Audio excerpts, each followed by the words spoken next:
साबिक chairman FPR Shabbar Zaidi के तहरीक इंसाफ की हुकूमत पर मईशत तबाह करने के इल्ज़ामात के बाद साबिक वफाकी वज़ीर असद उमर भी मैदान में आ गए। ट्वीट में असद उमर ने पूछा, शब्बर भाई खैरियत है? ये कहानी कहाँ से ईजाद कर दी? लिखा कि तहरीक इंसाफ की हुकूमत अगस्त 2018 में बनी थी। PTI हुकूमत के इख्तिताम पर स्टेट बैंक के ज़र मुबादला ज़खायर 9.8 अरब डॉलर थे।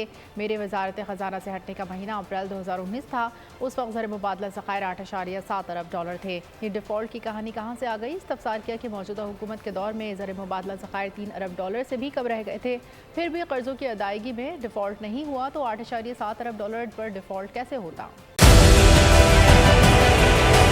डिजिटल लोन स्कैम, आवाम को कर्जों के जाल में फंसाकर लूटने वाले भेड़िए बेनकाब। बोल की काविशें बाराबर साबित हो गईं। ऑनलाइन कर्ज माफिया के गिर्द घेरा तंग हो गया है। बोल ने दिया अपने आवाम का साथ, उठाई इस स्कैम के खिलाफ आवाज। बोल की डिजिटल लोन स्कैम के खिलाफ आगाही मुहिम की सबसे बड़ी ट्रांसमिशन 59% आवाम ने देखी अपनी स्क्रीन पर, क्योंकि बोल है पाकिस्तान का नंबर 1 न्यूज चैनल।